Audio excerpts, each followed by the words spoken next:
Hey guys, it's Samantha May here. I am leader of Pink Plus 3 Team Hello Posh, and I'm here today to talk to you about one-on-one sales strategies for sharing Perfectly Posh. I first want to start by saying thank you to Shaleen for having me here. I really appreciate the opportunity. It's a little bit scary to do training for such the large company groups, but I really appreciate the opportunity to do this, so thank you very much. So, jumping right in, I want to give you guys 3 tips for really making sure that you are maximizing your one-on-one interactions with people when it comes to sharing Perfectly Posh. The very first is to make sure that is the KISS model. Keep it simple, simply. So make sure that when you are planning a one-on-one interaction with somebody, you are not anticipating on getting 70 different products on their skin at once. That is just not really how it works. Now, if you are doing a larger home party, that makes a little bit more sense, but when we're just having one-on-one interactions, you just kind of want to pick a couple products and stick to that. Remember back to when you were very first introduced to Perfectly Posh. Remember how many products there were. Remember how much there was in the catalog and how overwhelming it can really be before you get into the meat of exactly how each one of these lines work and how all the products are kind of put together. So keep that in mind. It can be something as simple as making sure that you share a big fat yummy hand cream. It can be making sure that you always have samples on hand. So every time you see someone or have an interaction with somebody, it ends with, hey, I've got a facial in my purse. Take this and go have a facial, enjoy, and let me know what you think about the products. So you can also really maximize a lot of your contacts by planning outings with people that don't have to do with Posh. Have lunch with your friends. Invite them out for, lunch or dinner.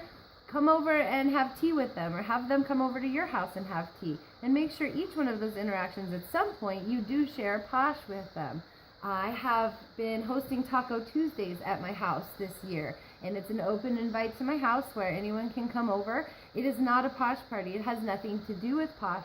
However, I have my whole company sitting here in the living room so everybody can see it. Everyone can see my numbers when they come over. And I have a huge setup in my bathroom of all kinds of Posh products. So while they're in the restroom, they can sit there and smell a bunch of stuff and have their own little private personal party. And I've done a lot of sales by people just handing me money during Taco Tuesday saying, hey, I need to order this or I need to order that.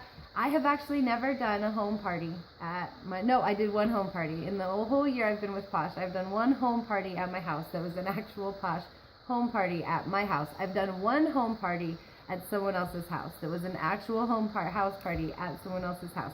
Everything else that I've done has either been one-on-one or online. So the second tip is to make sure that you remember we don't sell Posh, we share Posh. It's all about getting Posh on people.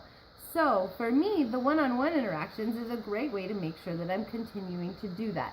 Again, with a big fat yummy hand cream or some samples. Or, hey, I've got this half-empty product. Take it with you and see how you like it. See if it works. Let me know what you think. Don't try to overdo things and don't try to overcomplicate things. Remember why you joined. So I have a little bit of story here I kind of want to share with you guys about how I found Perfectly Posh and how I joined. I did not attend a party, online or in person. My friend and sponsor, Kylie Pickens, tried to give me some Posh stuff, and I said, oh, I don't really use that kind of stuff. And she said, do you use soap? Of course I use soap. So she started giving me soap. I got samples of soap, and I got a couple samples of soap. And then for Christmas, I got a naughty snarky bar, which is a gender bender snarky bar that was a splurge item or such for holiday season. So absolutely fell in love with the naughty snarky bar. I had never had a bar like that before. I love it for my feet. My husband loves it, so we fell in love. Now, of course, the snarky bar lasts, 6 months? So I didn't actually talk to Kylie about Posh again for another 6 months. And then when I saw her and my bar was running out, I said, hey, I'm going to need to order another one of those bars off of you.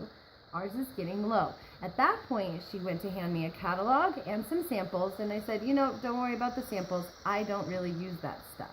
The reason is because I've been sensitive to beauty products my entire life. So you just become conditioned to just not using them. And when somebody tries to give you something, you're just like, oh, no, thank you, because you're terrified of the reaction or the rash that you're going to get from it. So it had been probably 8 months maybe even 9 months into the relationship before we finally had the conversation that Posh was generally hypoallergenic and didn't use a lot of the chemicals and additives that people are allergic to.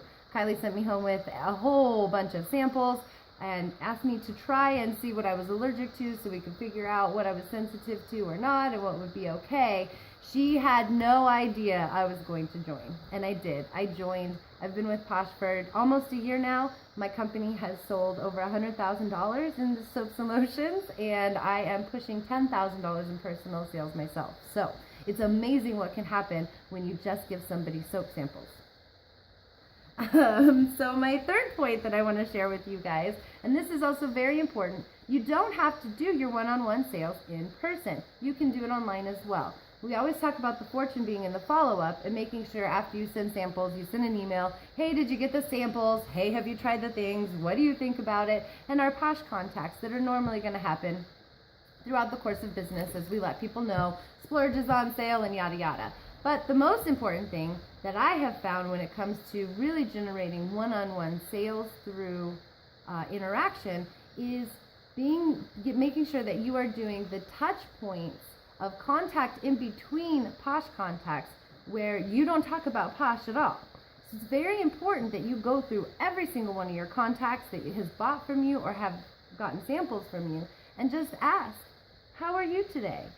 Care about the answer. Send a text message. Call them. Nobody calls anybody on the phone anymore. Actually pick up the phone and call your friends. Ask how they're doing. Ask about their day. Don't talk about Posh, as hard as it may be for us not to. Make sure that it is very, very centered on them and that you are just purely inquiring about how they're doing, letting them know that you are thinking about them and that you care about them. Now, as you do this, about half the time that I send somebody an email and I just say, how are you doing? How are things? And have a conversation with them about nothing that has to do with Posh, they end up bringing up Posh anyway. The reason is because I am Posh. I have branded myself as their Posh person. So the second they get an email from me, even though I'm just like, hey, how you doing? And I care, they're going to think, oh, that's right. I didn't try that mask she sent me. Oh, that's right. I wanted to order from her. Oh, that's right. I wanted to get with her about booking a party. So eventually, generally in these conversations, half the time, if not more, the other person will end up bringing up Posh. Hey, that's right, I wanted to place an order. Hey, I wanted to talk to you about booking a party. So make sure you are getting those touch point interactions, either online or through the phone, with your customers in between your interactions about actual Perfectly Posh. They will bring it up, and it's a great way to develop a relationship with your clients. Peanut. This is Peanut. He hears someone else outside and is thinking about being upset about it. So thank you very much for watching. I'm going to go find out who that is. Have a great day. Thank you again. Thank you again, Shaleen, for letting me do this video. I hope you guys are getting a lot out of these trainings, and I'll talk to you guys all very, very soon.